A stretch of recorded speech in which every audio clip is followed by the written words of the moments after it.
And welcome back to the cross-examination in court of the nurse Lucy Letby. Just as a reminder before we start today, Lucy Letby is currently standing trial accused of the murder of 7 babies and the attempted murder of 10 others at the Countess of Chester Hospital's neonatal unit. She has pled not guilty to all charges.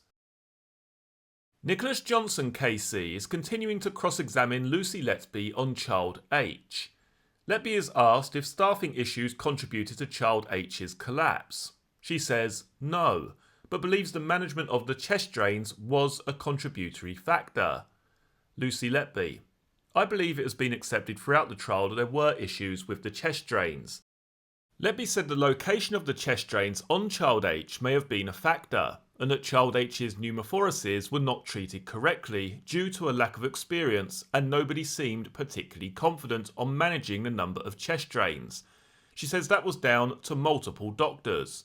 Asked who those would be, Letby said that would include Dr. Ravi Jairam, Dr. David Harkness, Dr. John Gibbs and Dr. Alison Ventris. Letby says she had dealt with chest drains in Liverpool, but not at the Countess of Chester Hospital. She says she did not have much experience and had a nursing colleague to assist her in the care of child H. Letby is asked about the time between 8 p.m. and 2 a.m. on September the 25th, 26th.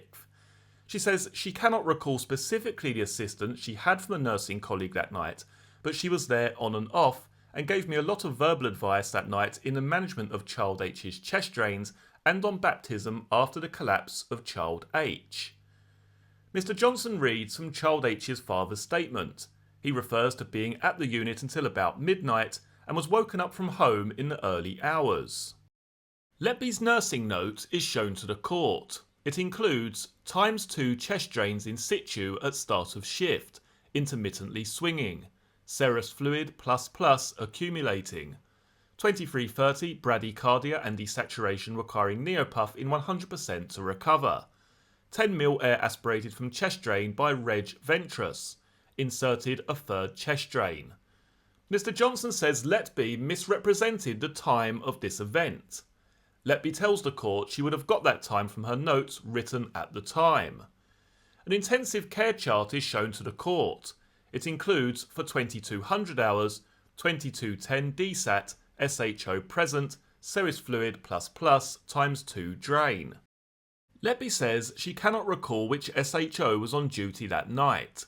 Mr. Johnson says the SHO on duty was Jessica Scott, and she has not recorded a note saying she was present at that time. Another note, quote, Brady DSAT 2330, 10 ml aspirated from drain. Other details are plus clear in the OP row and plus small blood stained in the suction ET row. Mr. Johnson says this is another child producing blood in Letby's care. Letby says this blood has likely come from the ET tube in the lungs. She denies moving it around to destabilise child H. Letby accepts that a 52% desaturation is a potentially serious event. She says, I don't agree to the suggestions she has cooked the books in her nursing notes. She denies falsifying notes for child H by giving the impression child H was deteriorating prior to the collapse. Letby is asked why the 52% desaturation is not in her nursing note. She replies, not every single thing gets written down. That is an error on my part.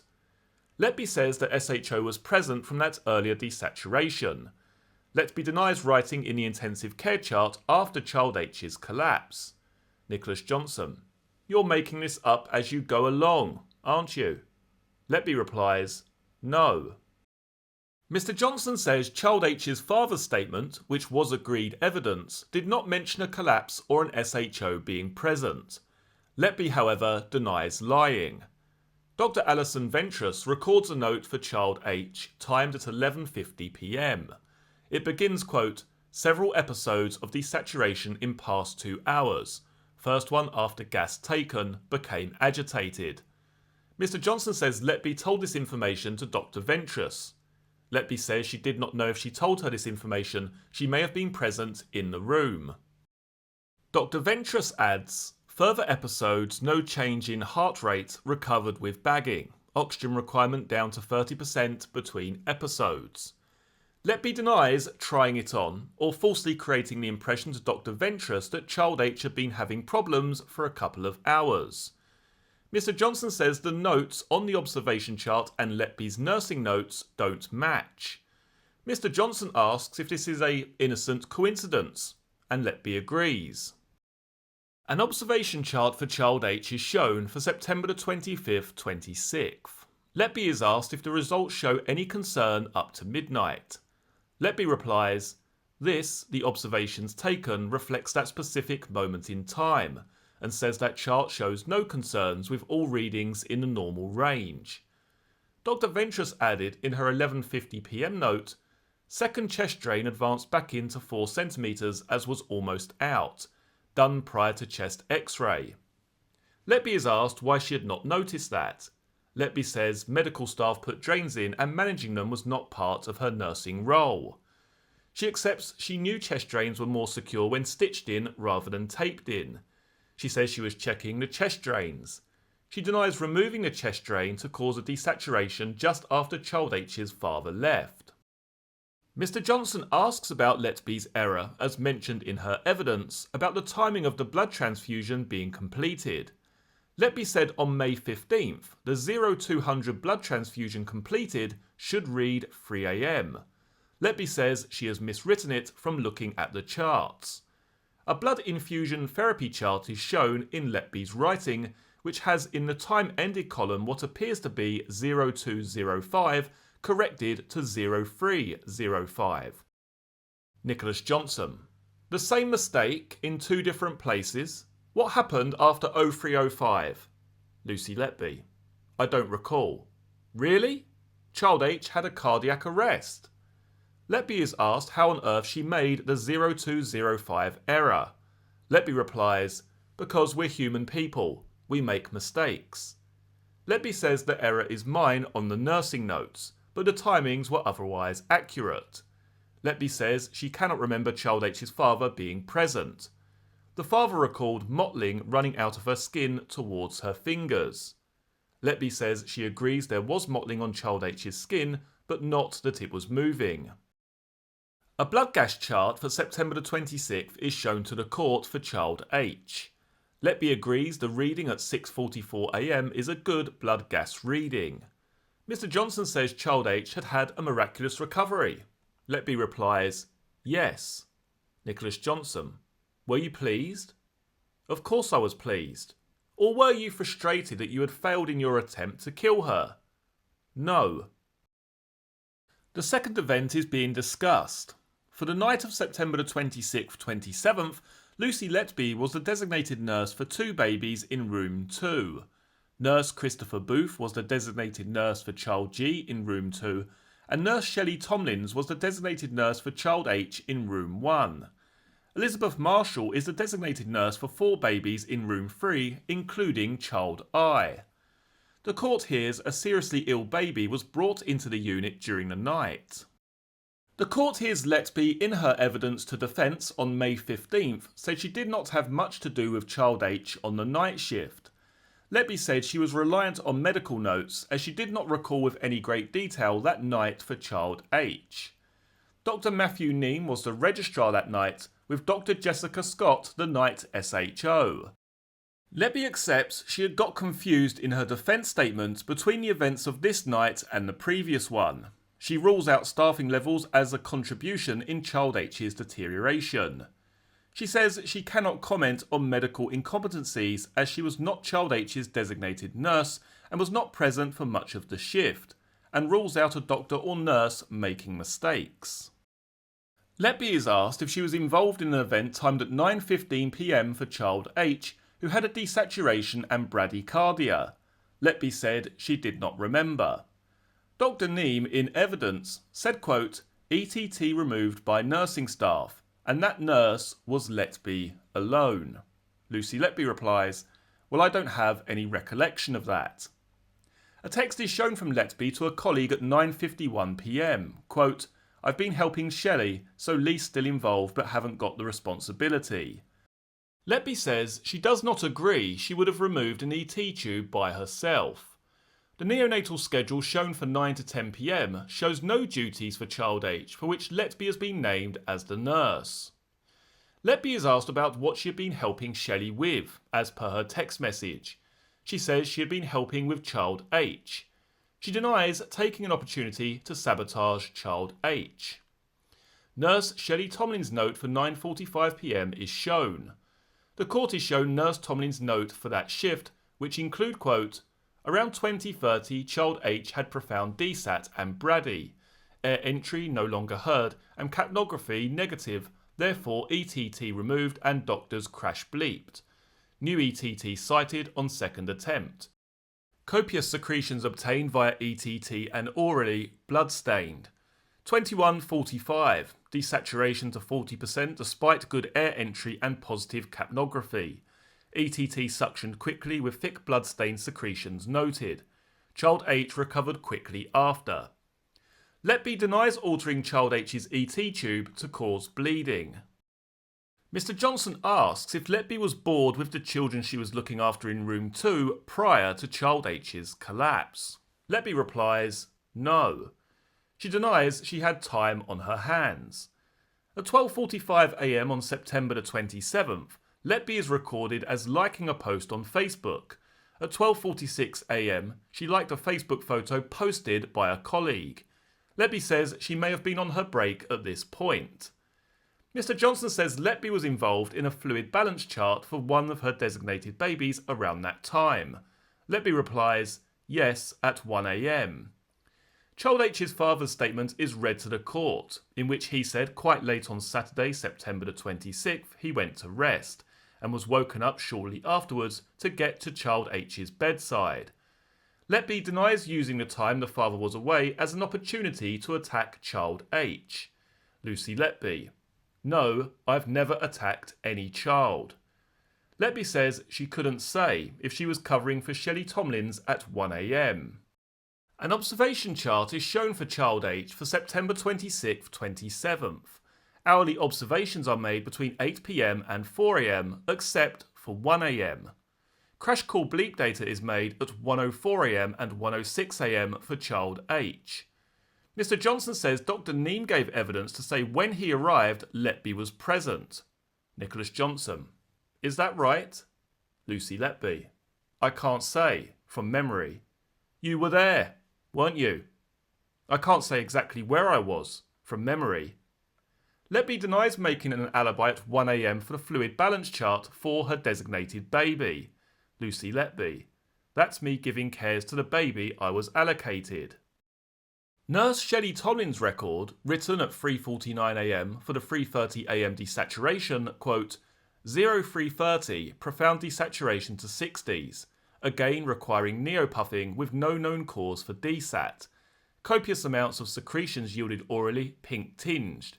Small amount of ET secretions gained, again pink tinged. Heart rate mainly normal during desat, recovered slowly. Letby denies interfering with child H's ET tube. Letby says she is helping Shelley Tomlins after the desaturation. Nicholas Johnson: why is it always you that ends up in nursery room 1? Lucy Letby: I don't agree it's always me. Mr. Johnson moves on to the case of child I. Letby agrees she remembers child I very well. Mr. Johnson says this is another case where you falsified her records. Letby is asked to look at her defence statement. She said child I's stomach, quote, bloated regularly and all the nursing staff were aware of it. Letby said, quote, nothing was ever done about the concerns with child I's bowel. Letby said she was one of those raising concerns that she was not getting the treatment she needed.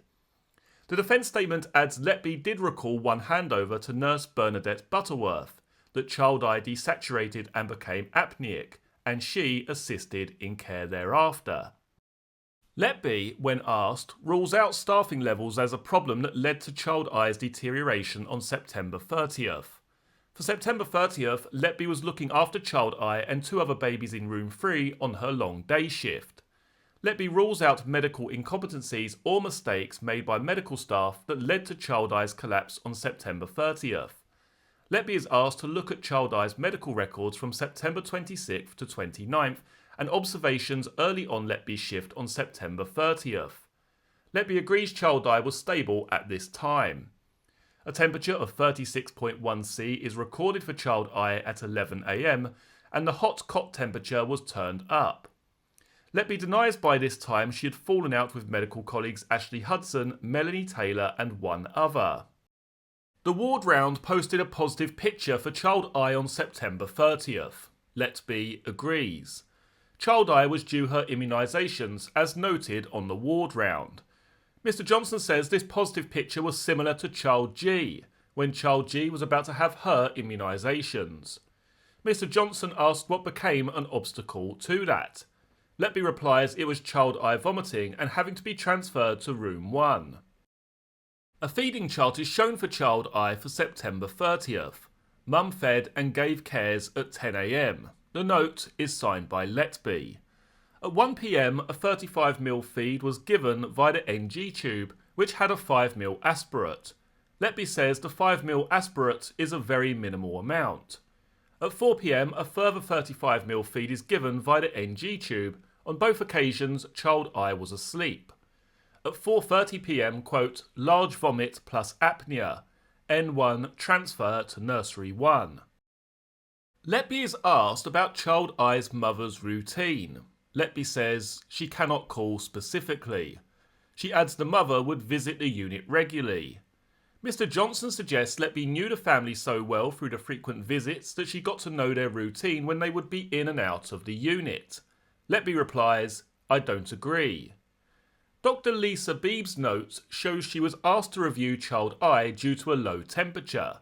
The note adds, quote, Mum reports low temperature has been happening over past few days. The note concludes, monitor closely. If further concerns for sepsis, screen but appears clinically well at present. Letby says she does not recall the conversation. She does not recall, as the prosecution suggests, telling the doctor one concern low temperature and the mother another of the abdomen. She denies providing a cover and says she did not monitor child I closely as noted on the doctor's plan. Letby says she first monitored child I's vital signs at 3 PM. She said the concern raised with the doctor was child I having a low temperature, and she had adjusted that by raising the hot cot temperature. Mr Johnson suggests that monitor closely would mean more observations. Letby replies, I disagree. Letby is asked how long the 1 PM 35ml feed with thickener as listed on the chart would take to administer. She agrees it would take roughly 15 minutes. Letby's nursing note, written at 1:36 PM, is shown to the court. Quote, 3 times 8 feeds EBM, 2 bottles to 1 NG tube, abdomen appears full and slightly distended, soft to touch, child I straining ++. Bowels have been opened. Mum feels it is more distended to yesterday and that child I is quiet. Appears generally pale. Doctors asked to review to continue with current plan. Letby says, we monitor all our babies closely. In response to why Dr Beeb has said monitor closely instead of do what you normally do. Mr Johnson, this is yet another example of you writing nursing notes for something that didn't happen. Lucy Letby, I don't agree. Letby denies cooking the notes to show child I was deteriorating prior to her collapse. An observation chart for child I is shown for September 30th. Hourly observations are made for 10 AM to 1 PM and 3 PM to the rest of the day. Letby says there is no reason why the 2 PM observation is not made. Letby is asked which doctor reviewed child I at 3 PM. Letby names one doctor and believes it was the one doctor who reviewed. Mr Johnson says there is no medical note in relation to this. Letby, however, denies making it up. Mr Johnson asks Letby why the bottle NGT feed system is interrupted by bottle NGT NGT. Letby says the 4 PM second NGT feed was as child I was asleep. Letby denies falsely recording notes for when child I had bowel movements during the day. Mr Johnson says a doctor's note does not note a prior examination. Letby denies making up the examination in her notes. She adds, quote, Just because it's not there doesn't mean it didn't take place. Mr. Johnson says Letby is very keen to raise doctors' mistakes, with the likes of Dr. Harkness and Dr. Gibbs, but not in this case. Lucy Letby: I don't believe this was noted at the time. My priority was child I, not medical notes. You force-fed child I, didn't you? No, I didn't. Letby says child I did not wake for that feed, so an NGT feed was given as standard practice. Mr. Johnson says, despite all the positive signs for child I, she vomited, just like child G, and in both cases, Letby was there. Letby says she does not recall if she was there when child I vomited. A medical report for child I stated, there is splinting of the diaphragm due to bowel distension. Letby denies pumping child I full of milk or air. Letby says, I fed child I the normal dose of milk for her feed. A blood gas chart for child I is shown. The chart had not been noted up by Letby and it was found on a clipboard. It was signed by Bernadette Butterworth for Letby. Letby says the chart was not hidden, it was there for anyone to see. Mr. Johnson talks about the 7:30 p.m. event for child I. Letby's notes add, at 19:30 child I became apneic, abdomen distended and firm. Bradycardia and desaturation followed. SHO in attendance and registrar crash called. Air aspirated from NG tube. Child I is now very pale and quiet. Letby denies forcing air into child I. Observations for child I for the remainder of September 30th are shown to the court. Bernadette Butterworth's nursing notes state, during handover child I abdo had become more distended and hard. She had become apneic and bradycardic. SATs had dropped. IPPV given, and despite a good seal with Neopuff, there was still no chest movement. Aspirated NGT air +++, and 2 mils of milk obtained. Eventually got chest movement and SATs and heart rate normalised. Mr. Johnson talks about the second event for child I, which was on the night of October 12-13th when Letby said she was standing in the doorway when she could see child I looked pale and the lights were turned up. Letby says the lighting was on in that room, so child I could be seen prior to the lights being turned up. Letby is asked to look at her defence statement. She recalls Ashley Hudson was quite inexperienced to be looking after child I. Letby said child I required very close monitoring, and adds that, looking back, Ashley had stopped monitoring her when she should have been. Asked to explain where that instruction to monitor child I came from, Letby says it was policy that child I should have been monitored as she come off antibiotics sometime in the previous 48 hours. Letby adds, I'm not saying Ashley made a mistake. Mr. Johnson says there had been at least 48 hours since child I had gone off antibiotics before the event occurred. Letby is asked in what way Ashley Hudson was inexperienced. Letby replies, I don't think Ashley had a lot of experience in recognising changes in babies, potentially. Letby says the more experience you have, the more you can detect changes, such as changes in colour in a baby. Letby tells the court she does not recall a reason why she went into room 2 with Ashley Hudson. In her defence statement, Letby said as they entered the room, they turned the light up on the light dimmer switch and they saw the child looking pale. They went to assist. Child I was gasping and the alarm had not gone off. Letby rules out staffing levels, medical incompetencies or staffing mistakes as a cause of child I's desaturation on October 12-13th. A nursing shift rota is shown for October 12-13th with Lucy Letby in room 1, designated nurse for 1 baby. Ashley Hudson was designated nurse for 3 babies in room 2, including child G and child I. Letby repeats there was no issue with staffing ratios to babies cared for that night. Letby agrees with the evidence provided by Ashley Hudson, saying that child I was doing well, prospering and that the level of care had been scaled back. Before the collapse, child I was in air and on bottle feeds. Letby says she has no memory if Ashley Hudson, as said in evidence, left room 2 to help colleague Laura Eagles in room 1. Letby says she had a baby in room 1 and cannot recall who was to look after nursery 2. In evidence, she said she was not the nurse called to room 2. Letby said very quickly she had noticed and saw child I was pale. Letby is asked why she was at room 2. She replies there was nothing sinister about that she had been in a chat with a colleague. Nicholas Johnson: the lights were off, weren't they? Letby: I can't say. Letby is asked to look at her police interview. In it, she says she had taken over child I's care as Ashley Hudson had been quite junior. For the observation of child I, she replied the lights were off at night and then they put the lights on, adding she could see child I, quote, I noticed that she was pale in the cot. Letby, asked why she had told the jury the lights were never off, says the lights are never off completely, they are turned up.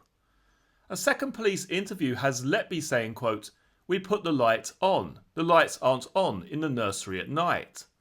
Asked why she did not refer to a dimmer switch in her police interview, Letby says, I don't know. Nicholas Johnson: are you trying to massage the evidence by now saying the lights were on low? Letby replies, no. What effect does going from a bright corridor looking into a darkly dimly lit room have on your eyesight? Letby replies, I don't know. You really don't know? No. Everybody knows, don't they? You wouldn't be able to see as well? Mr. Johnson says Letby was able to see straight away as she had caused child I's deterioration. Letby responds, no. The photo of the cot as shown previously is displayed. Do you agree it is accurate? Letby: no, there would be more light visible. The cot would potentially be nearer to the light. I think it was nearer to the workbench than that. Mr. Johnson asks how big child I's hands would be. Letby says they would be small. Mr. Johnson says child I would be almost entirely obscured. Letby replies, just her hands and her face. Nicholas Johnson: which would be covered by that tentacle structure. Letby: not entirely, no. Mr. Johnson asks how Letby could spot something Ashley Hudson could not, as mentioned from her police interview. Letby: I had more experience, so I knew what I was looking for. At. What do you mean, looking for? I don't mean it like that. I'm finding it hard to concentrate. So that concludes day 5 in the cross-examination in court of the nurse Lucy Letby. If you are new to the channel and you wish to keep up to date with all of the latest developments concerning the case of Lucy Letby, don't forget to hit the subscribe button down below. As always, many thanks for joining me for this video. I look forward to seeing you all again for the next one. Take care. Cheers.